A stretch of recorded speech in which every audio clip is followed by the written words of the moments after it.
E aí pessoal, tudo bem? Sejam todos bem-vindos novamente. Eu sou Giovanni Moraes e na aula passada nós estudamos a primeira etapa da farmacocinética, que é a absorção dos fármacos. Na aula de hoje daremos continuidade ao estudo da absorção a partir da identificação das diferentes vias de administração e o impacto que cada uma dessas vias tem sobre o processo de absorção de fármacos.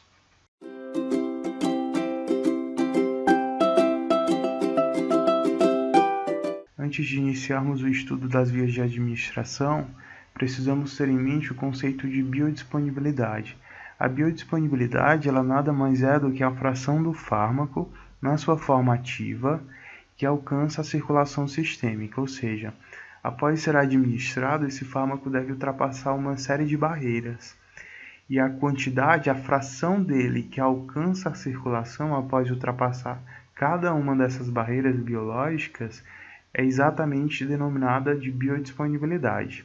E a biodisponibilidade ela pode ser calculada levando-se em conta a concentração de um fármaco administrado pela via oral em razão da concentração administrada por via intravenosa, porque o fármaco administrado pela via intravenosa ele é completamente biodisponível, não requer absorção, enquanto que o fármaco administrado pela via oral ele passa por uma série de processos que podem inativá-lo ou que podem reduzir e inibir o seu processo de absorção. Bem, a via oral é a via clinicamente mais utilizada. Ela apresenta um padrão de absorção variável e influenciado por uma série de fatores, como a motilidade do trato gastrointestinal. O paciente que apresenta um aumento da motilidade intestinal, ele pode ter uma redução do tempo que o fármaco encontra-se ali em contato com o intestino delgado, por exemplo. Consequentemente, ele vai ter uma menor absorção daquele fármaco. Já um paciente que apresente uma redução dessa motilidade, pode haver um maior tempo de contato daquele fármaco com o intestino e, consequentemente, um aumento da sua absorção.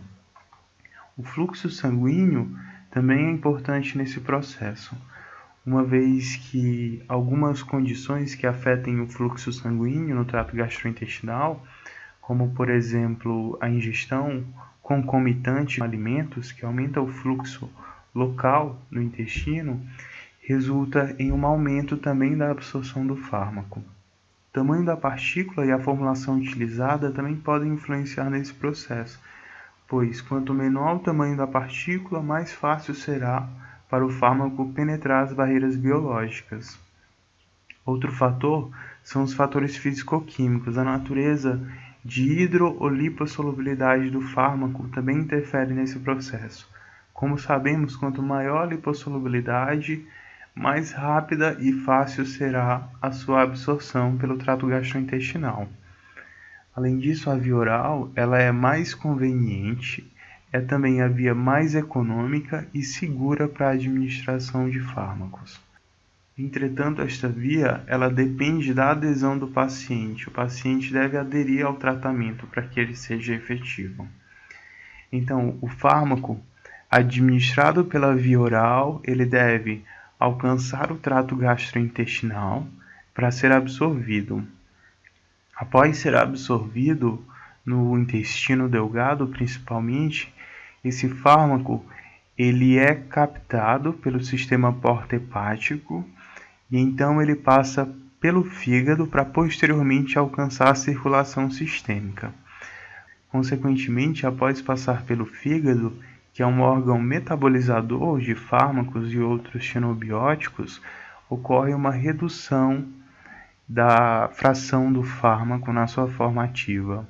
Esse fármaco alcança, então, a circulação sistêmica.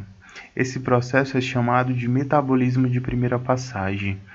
E é esse metabolismo que explica também o fato de a absorção pela via oral ela ser bastante variável.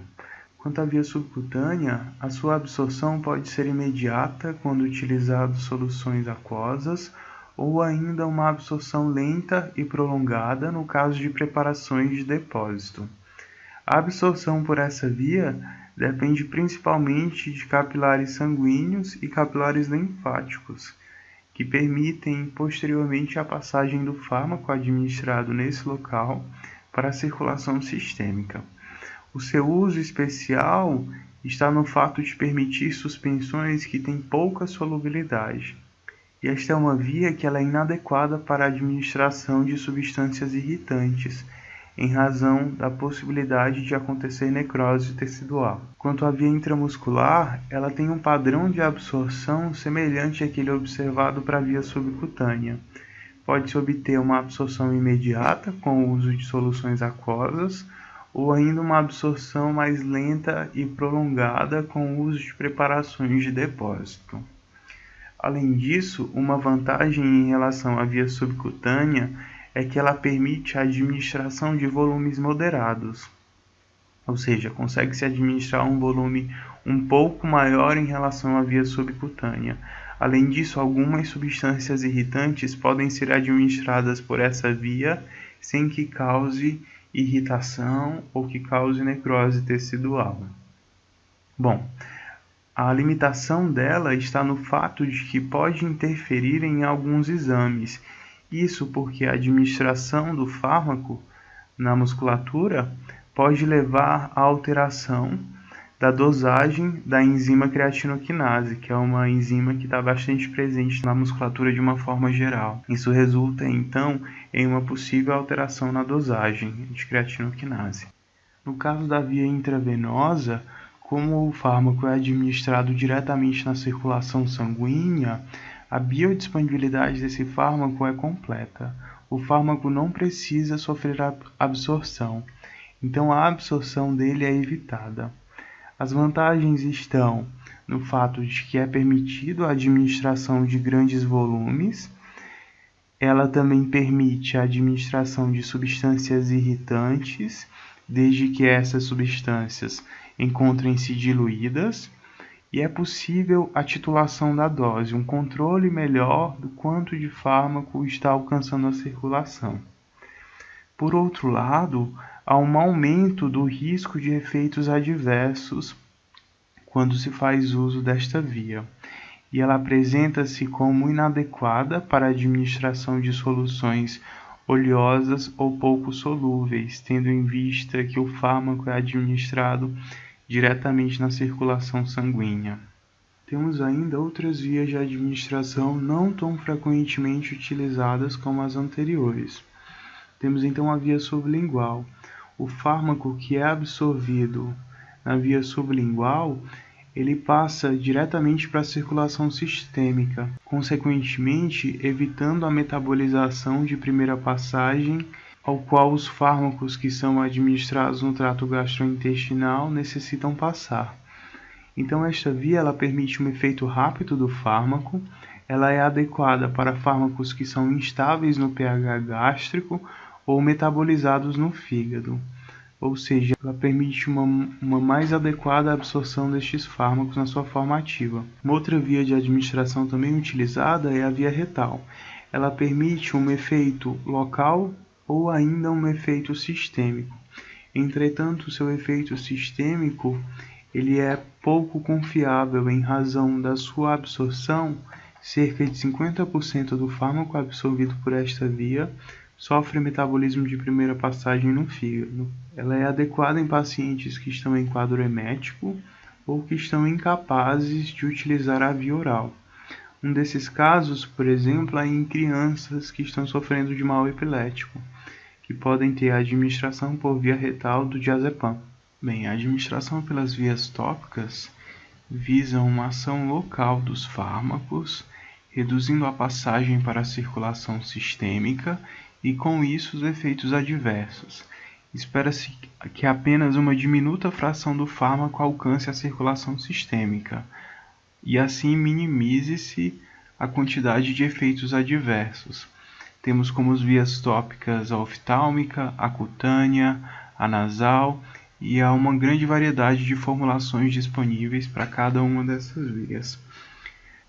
A limitação desta via está em pacientes que possam apresentar alguma alergia aos compostos utilizados na formulação. eu gostaria de chamar a atenção de vocês para a seguinte afirmação: a administração por via intravenosa resulta em uma biodisponibilidade completa e não requer absorção.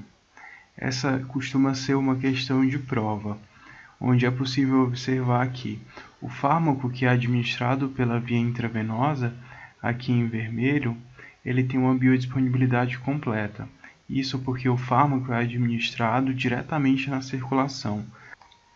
Entretanto, o fármaco que é administrado pela via oral, como aqui demonstrado em azul, ele precisa ultrapassar uma série de barreiras biológicas, além de ser metabolizado ainda no trato gastrointestinal e após a absorção ao alcançar o fígado e sofrer o metabolismo de primeira passagem. Então, o fármaco administrado por via intravenosa, ele resulta em uma biodisponibilidade completa e não requer absorção, enquanto os fármacos administrados por via oral sofrem um metabolismo prévio. Bom, agradeço a atenção de todos, espero que a aula tenha sido produtiva. Eu peço que inscrevam-se no canal e deixem o like no vídeo. No caso de dúvidas, podem deixar nos comentários do vídeo que eu responderei em breve. E até a próxima!